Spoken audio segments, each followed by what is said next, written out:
आज की कहानी गरीबी के जंजाल से निकलकर दुनिया के सबसे बड़े लोकतंत्र के नायक बनने तक के एक संघर्ष भरे सफर की है। यह कहानी घोर संघर्ष के आगे अटूट साहस की, अनपैरेलल्ड विक्ट्री की है। जी हां दोस्तों, आपने सही पहचाना। यह कहानी किसी और की नहीं बल्कि आजाद भारत में जन्मे भारत के पहले प्रधानमंत्री नरेंद्र मोदी की है। कहा जाता है कि आजाद भारत में पंडित नेहरू और इंदिरा गांधी के बाद इतना लोकप्रिय प्रधानमंत्री अगर कोई हुआ है तो वो हैं नरेंद्र मोदी। हालांकि इनकी पर्सनैलिटी जितनी फेमस है, इनका पॉलिटिकल करियर उससे कई गुना ज्यादा कंट्रोवर्सी से भरा पड़ा है। लेकिन इनकी शख्सियत कुछ ऐसी है कि जो इनको पसंद नहीं करते हैं वो भी इनको नजरअंदाज नहीं कर पाते। तो आखिर एक चाय वाले के रूप में शुरू हुआ जिंदगी का सफर उनको दुनिया के one of the strongest leaders की पोजीशन पर कैसे ले आया। एक सन्यासी बच्चा भारतीय राजनीति की सत्ता के शिखर पर कैसे पहुंच गया। आज की इस वीडियो में हम नरेंद्र मोदी जी की जिंदगी के रोमांचक सफर से जुड़े इन सभी सवालों के जवाब ढूंढने की कोशिश करेंगे। तो आइए बिना देर किए इस डिस्कशन को शुरू करते हैं। Early life. दोस्तों, दिन था 17 सितंबर साल 1950। नरेंद्र मोदी ने गुजरात के मेहसाणा डिस्ट्रिक्ट के वडनगर गांव में एक पुअर फैमिली में जन्म लिया। उनकी मां का नाम था हीराबेन मोदी और पिता का नाम दामोदर दास मूलचंद मोदी। हीराबेन मोदी और दामोदर दास मूलचंद मोदी के 6 बच्चे थे। नरेंद्र मोदी अपने 6 भाई बहनों में तीसरे नंबर पर थे। वो बताते हैं कि बचपन में उनके पिताजी वडनगर रेलवे स्टेशन पर चाय का एक छोटा सा स्टॉल लगाया करते थे और मोदी जी इस स्टॉल पर अपने पिताजी की मदद किया करते थे, जहां वो ट्रेन के डब्बों में जाकर चाय बेचा करते थे। ट्रेन में अलग अलग लोगों के साथ बातचीत के दौरान उनकी हिंदी शुरू से ही काफी अच्छी हो गई। वहीं दूसरी तरफ उनकी मां घर चलाने के लिए दूसरे घरों में भी काम किया करती थी। बचपन में उन्होंने अपनी स्कूलिंग वडनगर से ही की। वो बड़े शौक से स्कूल जाते थे। हालांकि वो पढ़ाई में एक एवरेज स्टूडेंट थे, लेकिन उनको थिएटर और स्पोर्ट्स में भाग लेने का बहुत शौक था। भले ही उनकी जेब खाली हो, लेकिन उनका दिल और दिमाग हिम्मत से भरपूर रहता था। वो बताते हैं कि उनके स्कूल के पास एक झील हुआ करती थी जिसमें वो अक्सर खेलने जाया करते थे। एक बार उन्हें वहां मगरमच्छ का एक बच्चा मिला, जिसको बहुत बहादुरी से उठाकर वो घर ले आए, लेकिन मां के समझाने पर उन्होंने उसको वापस झील में छोड़ दिया।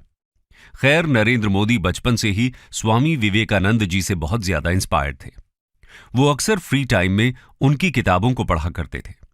इसके अलावा उनको इतिहास पढ़ने का भी बहुत शौक था। देश के इतिहास को जानने के लिए वो लाइब्रेरी जाकर कई कई साल पुराने न्यूज़पेपर मांगकर पढ़ा करते थे। उनके बचपन में एक बड़ा मोड़ 8 साल की उम्र में आया, जब वो अपने हिंदी टीचर चंद्रकांत दवे से इंस्पायर होकर आरएसएस की शाखा में जाने लगे। एक दिन वडनगर की एक शाखा में लक्ष्मण राव इनामदार, जिनको सब वकील साहब कहते थे, वो आरएसएस के लोगों को संबोधित करने वहां पहुंचे। उनके शब्दों से नरेंद्र मोदी बहुत इंस्पायर हुए। इस दौरान 1962 में इंडिया और चाइना के बीच एक युद्ध छिड़ गया। इस वॉर में भारत की हार ने मोदी जी को झकझोर दिया। इसके चलते उनका देश के लिए प्रेम और भी ज्यादा इंटेंसिफाई हो गया। इसी के बाद उन्होंने सेना में भर्ती होने का सपना देखा, लेकिन पैसों की कमी के कारण वो आर्मी स्कूल नहीं जा पाए। इसके बाद उन्होंने एनसीसी ज्वाइन करने की ठानी। हालांकि उनकी कद काठी एनसीसी के स्टैंडर्ड्स के हिसाब से फिट नहीं बैठ रही थी, लेकिन जब उनकी कमिटमेंट को देखते हुए उनके फिजिकल टेस्ट लिए गए, तब उन सब में उन्होंने बाजी मार ली। इसके अलावा मोदी जी की एक और खूबी थी, उनको साफ सुथरे कपड़ों का बहुत शौक था। हालांकि वो बहुत महंगी पोशाक नहीं पहनते थे, लेकिन वो जो भी पहनते वो एकदम साफ सुथरा होता था। ये उनकी पर्सनैलिटी में आज भी साफ झलकता है। दोस्तों, इसी दौरान लगभग 13 साल की उम्र में उनकी शादी तय कर दी गई और 17 साल की उम्र में उनकी यशोदाबेन चमन लाल के साथ शादी कर दी गई। इस बीच उन्होंने देश के जवानों की भी खूब सेवा की। 1965 के इंडो पाक वॉर के दौरान सैनिकों के साथ उनका लगाव और भी ज्यादा बढ़ गया। बताया जाता है कि वो वडनगर स्टेशन पर सैनिकों से भरी ट्रेन्स में उनको चाय और खाना पहुंचाया करते थे। यानी उनमें छोटी सी उम्र से ही देश प्रेम कूट कूट कर भरा था। धीरे धीरे वो और भी ज्यादा विचारशील होते गए। वो अपना ज्यादातर समय लाइब्रेरी में किताबों के बीच बिताने लगे। वो अपने देश के लिए कुछ कर दिखाना चाहते थे। साथ ही वो घर से बाहर निकलकर जीवन का सही अर्थ भी खोजना चाहते थे। उनका मानना था कि वो घर परिवार में उलझकर ये नहीं कर पाएंगे। इसलिए शादी के कुछ ही समय बाद उन्होंने घर से दूर जाने का फैसला किया। 1967 में उन्होंने बहुत छोटी सी उम्र में ही अपना पारिवारिक जीवन त्याग दिया। आगे जाकर उन्होंने अपना नाम अनिकेत भी रखा। अनिकेत यानी जिसका कोई घर नहीं। खैर, घर से निकलकर वो सबसे पहले अपने आदर्श स्वामी विवेकानंद की दीक्षा लेने दीक्षा मठ जा पहुंचे। लेकिन वहां उनको दीक्षा नहीं दी गई। असल में रामकृष्ण मिशन का सन्यासी बनने के लिए उनका ग्रेजुएट होना जरूरी था, लेकिन मोदी जी इसके लिए एलिजिबल नहीं थे। वहां के लोगों ने उनको समझाया कि अभी उनकी उम्र अपने परिवार के साथ रहकर उनकी सेवा करने की है। इतनी कम उम्र में इतना कठिन जीवन ठीक नहीं है। लेकिन उन्होंने तो ठान लिया था। तो इसके बाद उन्होंने लगभग 2 साल नॉर्दर्न और नॉर्थ ईस्टर्न इंडिया में ट्रैवलिंग करते हुए गुजारे। कोलकाता से नॉर्थ ईस्ट, वहां से अल्मोड़ा, उसके बाद केदारनाथ, फिर वहां से दिल्ली, राजस्थान और राजकोट से होते हुए वो गुजरात की ओर गए। 1969 के आसपास वो वडनगर में एक बार फिर वापस आए। उनके जाने की वजह से घर में दुख और शिकायत का माहौल छाया हुआ था। लेकिन इससे पहले कि ये इमोशंस उनको कमजोर करे, मोदी जी एक बार फिर सबसे अलविदा लेकर अपनी तलाश में निकल पड़े। इस बार वो सीधा अहमदाबाद गए। यहां उन्होंने कुछ दिन अपने मामा की चाय की कैंटीन पर काम किया। इस दौरान उनका आरएसएस के रीजनल हेडक्वार्टर्स में आना जाना लगा रहता था। वहां उनकी मुलाकात एक बार फिर वकील साहब से हुई और यहीं से उनकी आरएसएस की जर्नी की शुरुआत हुई। Entry into RSS.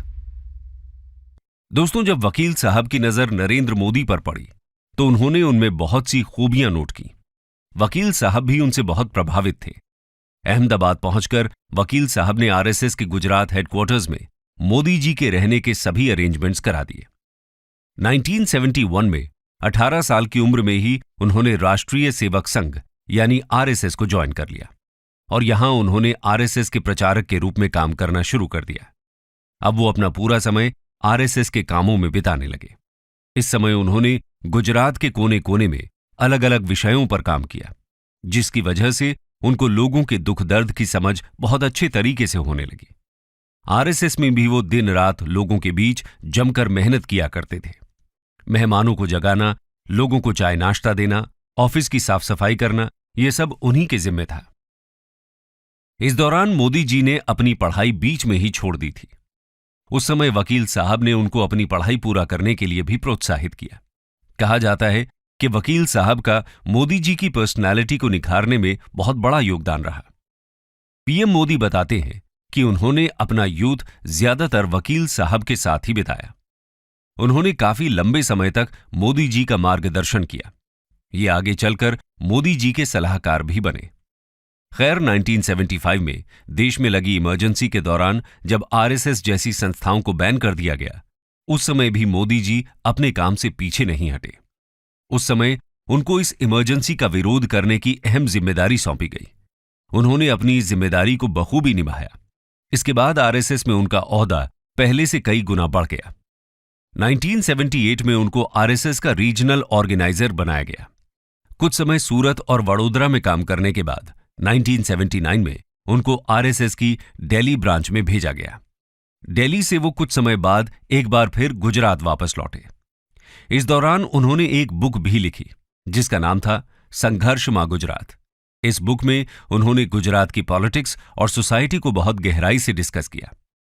1980 में उन्होंने गुजरात यूनिवर्सिटी से पॉलिटिकल साइंस में अपना ग्रेजुएशन भी खत्म किया। 1985 में आरएसएस ने उनके कमिटमेंट और हार्डवर्क को देखते हुए उनको बीजेपी को सौंप दिया। 1987 में उन्होंने भारतीय जनता पार्टी को उसके ऑर्गेनाइजिंग सेक्रेटरी के रूप में ज्वाइन किया। बीजेपी के सीनियर लीडर्स उनसे बहुत ज्यादा प्रभावित हुए। इस दौर में वो अटल बिहारी वाजपेयी जी के भी बेहद करीब आ गए। पार्टी में काम करते वक्त वो उनसे बहुत कुछ सीखते थे। आज उनकी भाषा में भी वाजपेयी जी की छवि साफ झलकती है।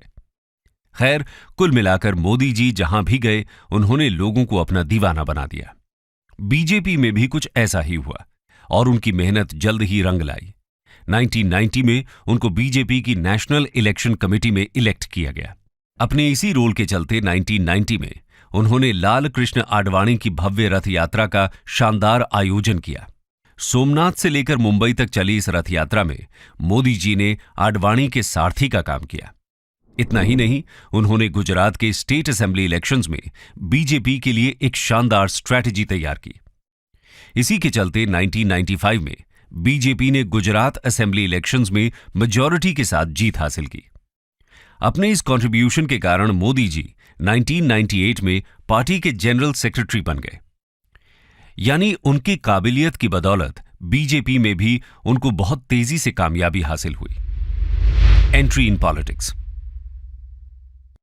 दोस्तों, इसके बाद मोदी जी की जिंदगी में सबसे बड़ा पॉलिटिकल टर्न आया 2001 में। 2001 में उन्होंने गुजरात के तत्कालीन सीएम केशुभाई पटेल को इस पोजीशन पर रिप्लेस किया। असल में केशुभाई पटेल की तबीयत उन दिनों बहुत खराब रहती थी। ऐसे में इस पद के लिए अगर सबसे ज्यादा डिजर्विंग कैंडिडेट कोई था तो वो थे केवल मोदी जी। इसी दौरान गुजरात में एक बेहद अनफॉर्चुनेट इवेंट भी हुआ। जी हां दोस्तों, हम बात कर रहे हैं गोधरा राइट्स की। यह पीएम मोदी के पॉलिटिकल जर्नी का सबसे कंट्रोवर्शियल मोड़ रहा। ऑपोजिशन ने इन राइट्स को लेकर मोदी जी पर कई सवाल उठाए, लेकिन हाल ही में उन्हें और उनकी पार्टी को इस केस में सुप्रीम कोर्ट द्वारा क्लीन चिट दे दी गई। इसके बाद वो 3 कंसेक्यूटिव टर्म्स के लिए सीएम के पद पर नियुक्त होते रहे। सीएम के तौर पर उन्होंने गुजरात की इकोनॉमी, उसकी एग्रीकल्चरल और टेक्नोलॉजिकल डेवलपमेंट को बहुत तेजी से बूस्ट किया।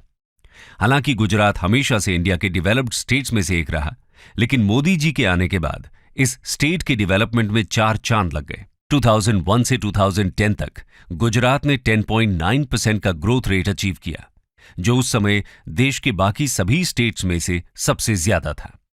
इतना ही नहीं, उन्होंने गुजरात को एक ल्यूक्रेटिव इन्वेस्टमेंट डेस्टिनेशन में भी तब्दील कर दिया। इस दौरान उन्होंने स्टेट में करप्शन खत्म करने के लिए भी बहुत काम किया। गुजरात के डेवलपमेंट मॉडल को देखकर उनका नाम पूरे देश में चमचमाने लगा। इस दौरान वो केवल बीजेपी के ही नहीं बल्कि पूरे देश में एक स्ट्रांग लीडर के रूप में सामने आए। 2014 में उन्होंने वाराणसी से अपने पहले लोकसभा इलेक्शन लड़े। इन इलेक्शंस में उनको रिकॉर्ड ब्रेकिंग विक्ट्री हाथ लगी। दोस्तों, यहां गौर करने वाली बात यह है कि मोदी जी के चाय की दुकान से लेकर देश के पीएम बनने का सफर लोगों में एक खास उम्मीद जगाता है। मोदी जी की कहानी लोगों में डेमोक्रेसी के प्रति एक अटूट विश्वास जगाती है। लोगों को उनमें एक ऐसा आदमी दिखता है जो उनके दुख और दर्द भी समझता है। इसके अलावा आपको बता दें कि जब से उन्होंने अपनी पॉलिटिकल लाइफ में कामयाबी हासिल करनी शुरू की, उनका परिवार सत्ता के गलियारे से हमेशा दूर रहा है। 2014 हो या 2019, पीएम पद की शपथ ग्रहण समारोह में भी उनके परिवार का कोई भी व्यक्ति नजर नहीं आया। वो कहते हैं कि पूरा देश ही उनका परिवार है। देश का हर नागरिक उनका भाई और बहन है। उनका जो कुछ भी है वो सब कुछ उनके देशवासियों का है, और अपने देश के सिटीजन्स के साथ उनका ये अटूट कनेक्शन आज उनकी सक्सेस की सबसे बड़ी वजह है। ये नरेंद्र मोदी पर लोगों का संपूर्ण विश्वास ही है, जिसकी वजह से 2014 और फिर 2019 में देश की जनता ने उन्हें वोट्स के मामले में पूरी दुनिया में सबसे ज्यादा मत देकर विजयी बनाया है। अगर हम उनके 8 साल के कार्यकाल पर नजर डालें तो उन्होंने demonetisation, GST, surgical strikes, article 370 का एब्रोगेशन और देश के लिए ऐसे कई महत्वपूर्ण डिसीजंस लिए जिनके बारे में सोचना भी नामुमकिन सा लगता है। ये बात झुठलाई नहीं जा सकती कि पीएम मोदी ने हमेशा खुद को एक स्ट्रांग डिसीजन मेकर और रिस्क टेकर लीडर की तरह ही जनता के सामने प्रस्तुत किया है। और केवल इंडिया ही नहीं, आज पूरी दुनिया के बड़े बड़े लीडर्स मोदी जी के साथ एक ऐसी इक्वेशन शेयर करते हैं जो शायद ही इंडिया के किसी और पीएम के साथ शेयर की गई। जब भी वो किसी देश में किसी बड़े इवेंट के लिए जाते हैं तो वहां की गवर्नमेंट और लोगों के बीच उनको लेकर जो क्रेज देखने को मिलता है वो उनके इसी यूनिक चार्म का जीता जागता उदाहरण है। पीएम मोदी ने इंडिया के डोमेस्टिक फाउंडेशंस को मजबूत कर ग्लोबल स्टेज पर उसको एक इमर्जिंग सुपर पावर का दर्जा दिलाया है, जो आज हर भारतवासी के लिए बहुत गर्व की बात है।